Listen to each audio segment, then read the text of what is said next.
조갑제TV 시청자 여러분 안녕하십니까. 2020년 11월 1일 오전 10시 11분입니다. 미국 대선 상황을 매일 전해드리고 있습니다. 이제 한국 시간으로는 투표일까지 이틀밖에 남지 않았습니다. D-2가 되네요.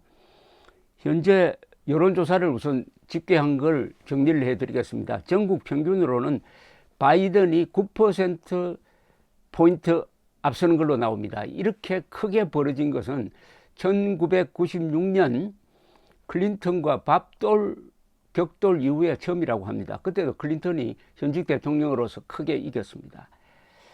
가장 중요한 핵심 경합주 4곳, 플로리다에서 바이든 우세 2%포인트, 펜실바니아에서 6% 바이든 우세, 미시건에서 9%포인트 바이든 우세, 위스콘신에서 10%포인트 바이든 우세로 나오고 있습니다. 여기서 바이든이 펜실베니아나 플로리다 둘 중에 하나만 차지해도 이기게 되어 있습니다. 그런데 미국 대통령 투표 열기가 보통이 아닙니다. 2016년 투표자의 약 70%가 이미 사전투표를 했습니다. 우편투표 플러스 투표장에 가서 미리 찍었다 이거죠. 그리고 당일에는 아마 공화당 사람들이 많이 몰려 나올 것으로 보이고요. 사전투표는 민주당이 상당히 앞서는 걸로 나오고 있습니다.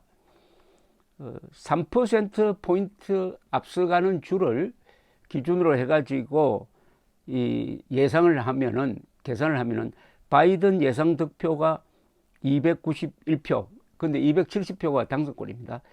트럼프는 125표로 지금 계산이 되고, 현재의 여론조사대로 득표가 된다면 바이든이 357표, 트럼프는 181표로 예상이 되고요. 현재의 여론조사를 믿을 수 없다. 그래서 2016년처럼 여론조사가 틀렸다고 가정을 해도 바이든이 335표, 트럼프가 203표로 바이든의 압승으로 나옵니다. 영국 이코노미스트의 예측 모델은 바이든 당선 가능성 96%, 트럼프 4%로 평가를 하고 있는데, 이 평가가 매일매일 이 여러 요소를 반영하는데도 바뀌지 않습니다. 그리고 상하원도 민주당이 다수 의석을 장악하게 될 것이다, 이렇게 되는데, 어쨌든 막판 트럼프가 이기려면은 지금 여론조사에서 이게 뒤집기 현상 또는 막판 추격 현상이 감지가 돼야 되는데 그게 감지가 되지 않고 있습니다. 그런데 지금 마지막 선거 유세는 집중적으로 펜실베니아, 미시건 그리고 위스콘신에 집중되고 있습니다. 오바마 전 대통령이 바이든과 함께 유세에 나섰고, 근데 이렇게 유세하는 것만 보면은 트럼프가 우세해야 되는데, 문제는 이 연설을 할 때마다 트럼프가 거짓말을 너무 많이 하니까 역풍이 있고, 그 아들까지 나와가지고 코로나 사망자 이거 별것 아니라는 취지의 이야기를 했다고 해가지고 또 와글와글 합니다. 무엇보다도 타이밍이 참 최악인 게, 지금 미국에서는 코로나 제2차 대유행의 지금 한가운데에 있습니다. 어제는 사망자가 1000명이 넘었습니다. 그리고 확진자가, 놀라지 마십시오, 하루 확진자가 9만 명을 넘었습니다.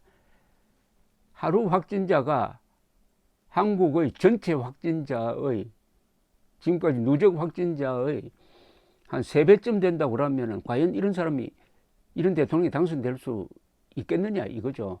그리고 사망자는 이미 24만 명에 육박하고 있습니다. 24만 명이라면요, 1차 세계대전 때 죽은 사람, 전사한 사람의 2배고, 금년간에 2차 세계대전 사망자에 육박하게 될 것이고, 한국전 사망자의 한 5배쯤 됩니다.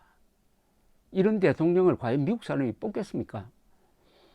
사망자 24만 명이라면 말이죠, 한국의 인구 비율로 하면은 한국에서 코로나로 한 4만 명이 죽었다는 겁니다. 그럼 한국에서 코로나가 4만 명 죽고 코로나로 4만 명이 죽고 총선이 이루어졌으면은 여당이 이길 수 있었겠습니까? 상식적으로 판단하면은 바이든의 압승과 이 트럼프의 참패는 이 코로나 사태로 그 결과가 불가피하다는 느낌까지 드는데, 이 트럼프는 지금도 마스크를 쓰지 않고 다니면서 마스크 쓴 사람을 조롱하고 있습니다. 이 가장 중요한 방역 수단이 마스크인데 자신이 걸렸으면서도 이 마스크를 이렇게 배척하는 반과학적인, 그러니까 의사들이 개선을 해보고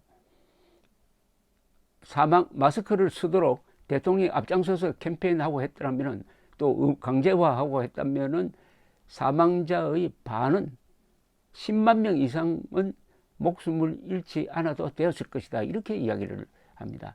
이번 예상대로 민주당이 삭슬이할 가능성이 많은데, 이렇게 되면 공화당이 다시 정권을 잡는 것은 꽤 먼 이야기가 될지도 모르겠습니다. 공화당의 큰 실수는 트럼프의 반공화당적인, 사실은 그게 반보수적인 행동입니다. 국민을 분열시키고 거짓말하고 교양 없고 법치를 무시하고 하는 이런 행동은 레이건이나 부시와 같은 그런 정통 보수 세력이 하는 행동이 아니었어요.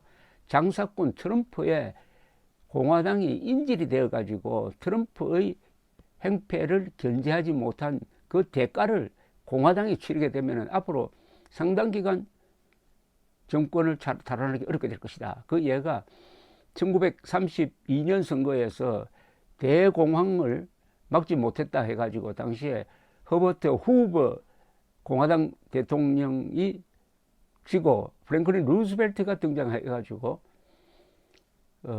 그 뒤에 다시 정권을 찾아오는데 20년이 걸렸습니다.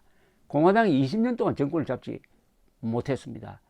그런 일이 일어날지 모르겠다 하는 생각이 듭니다. 현직 대통령이 낙선한 예는 1992년 선거에서 아버지 부시 대통령, 1980년 선거에서 카터 대통령의, 그리고 후보 대통령의 예가 있는데, 각각 이유가 다 있습니다만은 이번 이 코로나 사태와 같은 이런 엄청난 대사건으로 낙선된 예는 후보 대통령의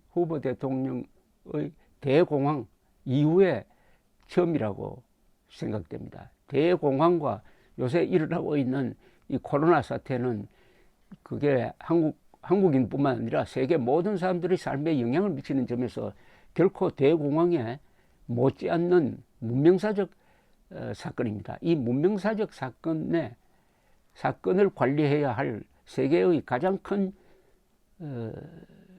중요한 지도자 트럼프가 사실을 무시하고 과학을 무시하고 그리고 분열적으로 정책을 펴다가 보니까 결국 대실패를 해가지고 지금 세계에서 우수한 과학자가 가장 많은 미국에서 세계에서 사망자가 가장 많다. 이게 그냥 성적표가 되어가지고 이번 선거를 결정할 것이 아니냐 하는 이런 추세입니다. 감사합니다.